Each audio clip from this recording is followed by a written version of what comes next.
music for Lagos. 102.3 Max FM. It's looking like the World Cup is beginning to pack a lot of information and noise as well, as there was an altercation recently.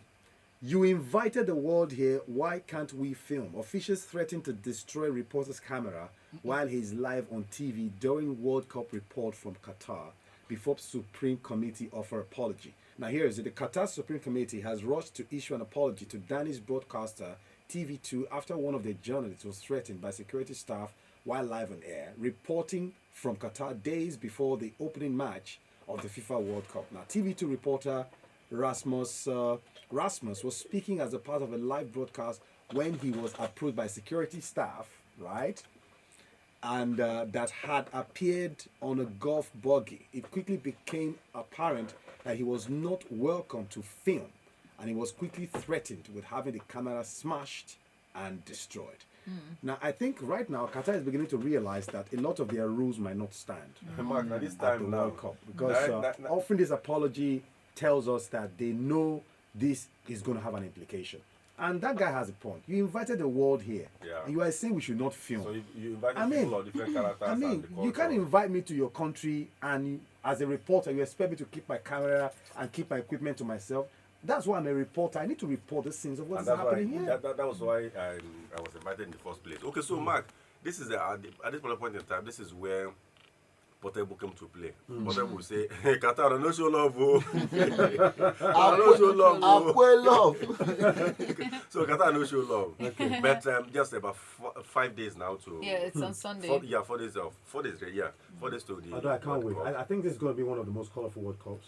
Yeah, I think because of the place where it's happening. And the time, happening in November. Yeah, it's unprecedented because most of the time you have the World Cup in the middle of the year. Yeah, May-June. Yeah, and so around that time as well, there's not much club football action going on. So people are bored, and this is the only thing they're looking for.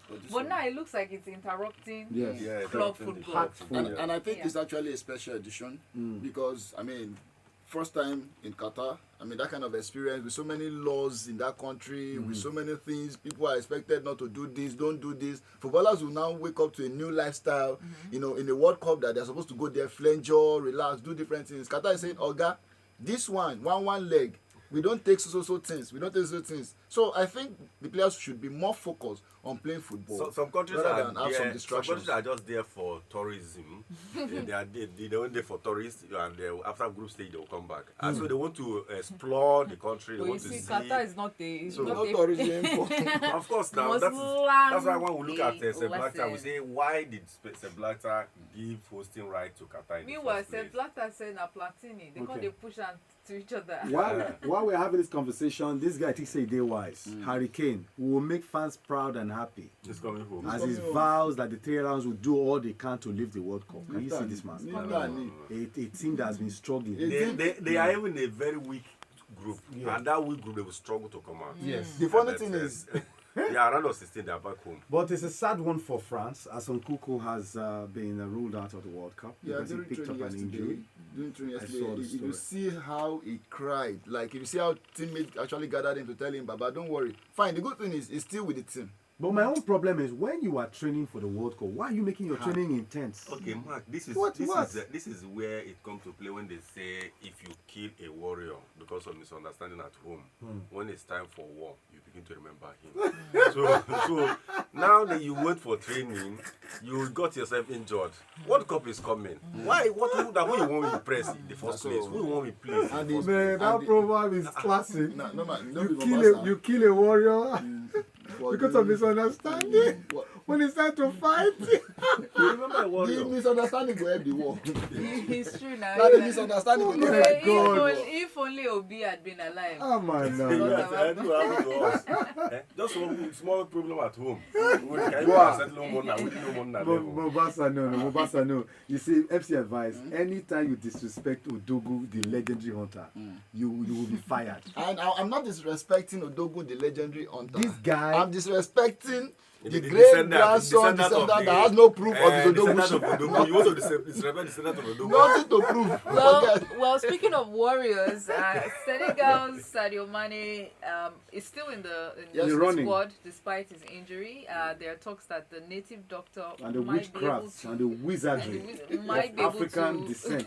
To show how important somebody is. The whole witchcraft now, they unveil themselves on behalf of Mane. They'll We are redirect wish all their energies towards restoring his leg back to good health. But in the meantime, they have faced the reality that he might be out of the first games of the World Cup. They know the reason for first game in the first place. They just want him to kick ball there.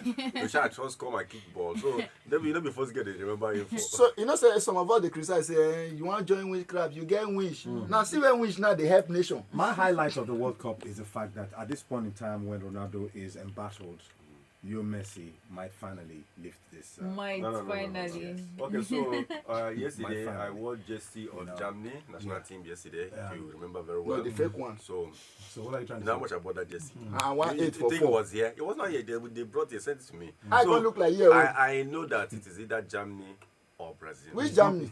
No, don't. No, Pick your own. Is it I don't know what is problem. Is it that Germany or Brazil? For me. For you? Yes, for me. So you supposed to do for me? Yeah, it's for me now. Okay. My own. Argentina, Brazil. Okay. So why I can't put Brazil? Why I put inside? But you do realize that there's one thing that, despite all the controversies trailing Qatar and whatever moments leading to it, one defining moment, key moment that might unfold in the World Cup is the rivalry between Lionel Messi and Cristiano Ronaldo. This might be their final showdown. Yeah. In the sense of both men have won all that there is to win except the World Cup. And this is their last chance. This is Messi's time. This is their last chance to do so based on their age. Okay, so if you ask me who do I prefer to win World Cup between two of them, I think I would prefer Cristiano Ronaldo. I think that is me. Mike, don't look me bad. That's me. So I think I would prefer Ronaldo. So you prefer Portugal? Why so? I prefer Portugal to win. Why so? No, it's personal now. No, you have a reason. No, be my preferring. Now you're preferring. Why not Argentina? Okay, I'll choose Argentina, and I have a reason. Yeah. Messi has actually tried. No, he has gone close. Ronaldo has not gone as close as Messi had gotten in all competitions. But did Portugal win Euro? Hit music for Lagos. 102.3 Max FM.